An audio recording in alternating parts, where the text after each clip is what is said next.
আর আপনার কয়েকজনের কলম ভাঙার প্রচেষ্টা চলছে, আর কলমে কলমে যুদ্ধটা সেই লাগাচ্ছে যে কোনোদিন কলম হাতে নেয়নি।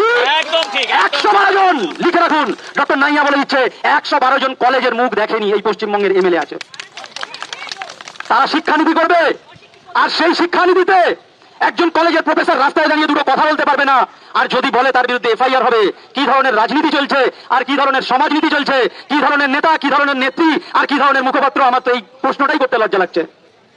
আজকে যখন আপনার কোনো জায়গায় কোনো প্রতিবাদের ডাক দেওয়া হয়, প্রতিবাদ করতে যাওয়ার জন্য কোনো ডাক দেওয়া হয়, আমি এটা আলাদাভাবে বলছি না, আমি নিজের চোখে দেখেছি 100 মানুষের মধ্যে 98% মানুষ যারা থাকেন, যারা শিক্ষিত ও সুশিক্ষিত এবং যাদের চিন্তা ভাবনা আছে, তাদের বিভিন্ন রকম পলিসি থিঙ্কিং আছে, সেই ব্যক্তিগুলো একত্রিত হন।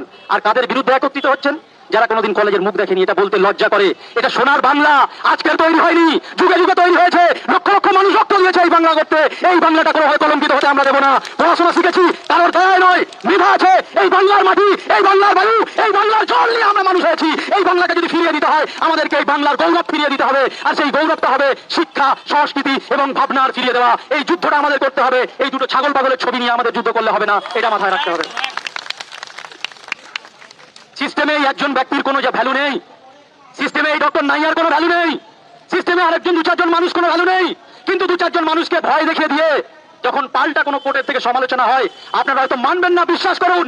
এত ভাবে আমাকে এফআইআর করে হেনস্থা করা সত্ত্বেও কোর্ট থেকে যখন পুলিশকে ভৎসনা করছে, তখন আমার মনে এই প্রশ্নটা এসেছিল, হায় রে আমার পুলিশ সিস্টেম, আমাদের ট্যাক্সে চলা পুলিশ সিস্টেম আজকে ভৎসিত হচ্ছে। এটা আমাদের লজ্জা, এটা আমাদের লজ্জা। ওই পুলিশ সিস্টেমের উপরে যারা বসেছিলেন, যে আইপিএস অফিসাররা, তাদের নাম আমি নেব না, আবার বলছি, পার্সোনাল কারোর প্রতি আমার রাগ নেই, তাদের ভাবা উচিত ছিল যে আমি পেনটা যে চালাচ্ছি, কোন পেনের বিরুদ্ধে আমার পুরনো হিস্ট্রি তাদের জানা উচিত ছিল, আমার ফেসবুক প্রোফাইল পড়ে তাদেরকে জানা উচিত ছিল, আমার বাড়ি ঘর দৌড় দেখে এসে তাদের জানা উচিত ছিল যে কার বিরুদ্ধে আমি কলমটা চালাচ্ছি। এই কলমটা আমি কোন কলম ভাঙতে চাইছি?